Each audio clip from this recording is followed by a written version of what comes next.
guys, welcome back to Deafblind Special Education. So today we will discuss about visual disorders and our first visual disorder is glaucoma.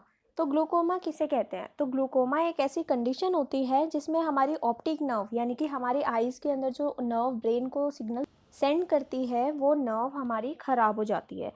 ऐसा इसलिए होता है क्योंकि हमारी eyes के अंदर जो प्रेशर होता है वो इंक्रीज़ हो जाता है। अब हमारी आइज़ के जो प्रेशर होता है उसे हम बोलते हैं इंट्राऑक्यूलर प्रेशर। वो कहाँ पे होता है? जो हमारे आइज़ में फ्लूइड प्रेजेंट होता है एक्वस ह्यूमर और विट्रस ह्यूमर के फॉर्म में।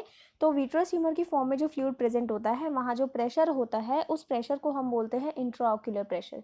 तो हमारी आइज़ में जब ये इंट्राऑक्यूलर प्रेशर इंक्रीज़ हो जाता है तो वो हमारी ऑप्टिक नर्व को डैमेज कर देता है, जिसकी वजह से हमारी विजन ब्लर हो जाती है और धीरे धीरे कम होने लग जाती है। उसी कंडीशन को हम बोलते हैं ग्लूकोमा। तो इसे हम इस पिक्चर के थ्रू एक बार समझने की कोशिश करते हैं। हमारी आइज़ के फ्रंट पार्ट में एक लिक्विड प्रेजेंट होता है जिसे हम बोलते हैं एक्वस ह्यूमर। तो जब वो एक्वस ह्यूमर बहुत ज़्यादा एक्यूमुलेट हो जाता है फ्रंट वाली साइड में, उस केस में वो पीछे की तरफ प्रेशर जनरेट करने की कोशिश करता है, जिसकी वजह से हमारी ऑप्टिक नर्व पे इफ़ेक्ट पड़ता है और वो डैमेज हो जाती है। वहीं से हमारी विजन ब्लर होना स्टार्ट हो जाती है। तो इसी कंडीशन को हम बोलते हैं ग्लूकोमा।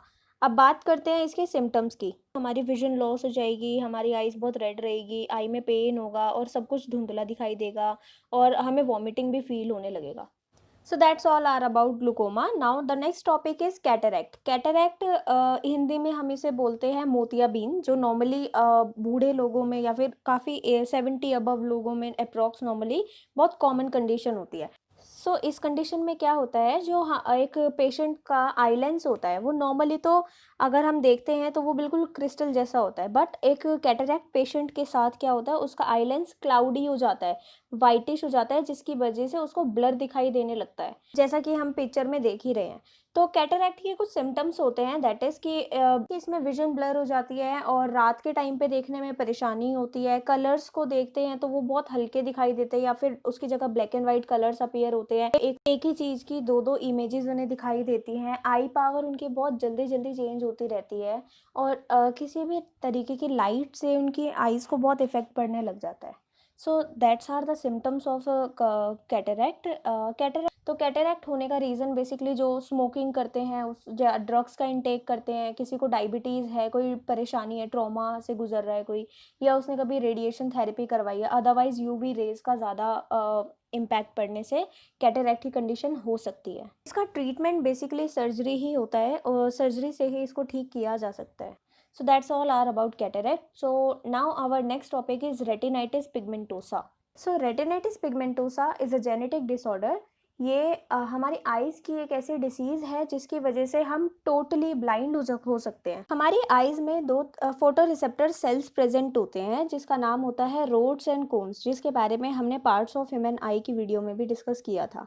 रोड्स हमें रात को देखने में हेल्प करते हैं और कोन्स हमें दिन में देखने में हेल्प करते हैं, प्लस कलर्स को देखने में भी हेल्प करते हैं। तो रेटिनाइटिस पिगमेंटोसा सबसे पहले हमारे रोड्स पे ही अफेक्ट करता है, यानी कि हमारे रोड्स को ही डैमेज करता है, जिसकी वजह से हमारी नाइट विजन कम हो जाती है। इसके साथ साथ हमारी साइड विजन भी कम हो जाती है, मतलब हमें साइड वाला एरिया दिखाई नहीं देता, सिर्फ सामने वाला दिखाई देता है। उसके बाद ये धीरे धीरे जैसे जैसे टाइम बीतता जाता है फिर ये हमारे कोन्स पे भी अफेक्ट करता है, यानी कि सेकंड फोटो रिसेप्टर सेल्स पे अफेक्ट करता है, जिसकी वजह से हमारी सुबह दिन में देखने की भी एबिलिटी ख़त्म हो जाती है, प्लस कलर्स को देखने की भी एबिलिटी ख़त्म हो जाती है। इसके साथ साथ अब जो हम सेंटर विजन जो देख पा रहे थे वो भी हमारा धीरे धीरे कम हो जाता है और एक स्टेज ऐसी आती है जब इंसान पूरी तरीके से ब्लाइंड हो जाता है, उसको बिल्कुल दिखाई देना बंद हो जाता है। So this is what retinitis pigmentosa is.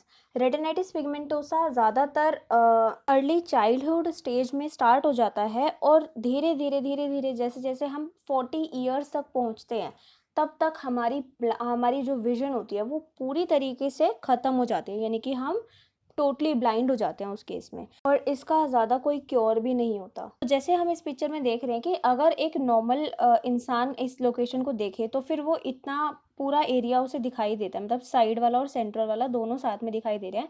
But एक रेटिनाइटिस पिगमेंटोसा के केस में क्या हो रहा है, उसको सिर्फ सेंट्रल पार्ट दिखाई दे रहा है। So this is what retinitis pigmentosa is. I hope अब आप सबको ये तीनों ही हमारे विजुअल डिसऑर्डर समझ आए होंगे अच्छे से। अगर आपको कोई भी डाउट है तो please comment below and do subscribe my channel, like the videos and share it with your friends. Thank you for watching.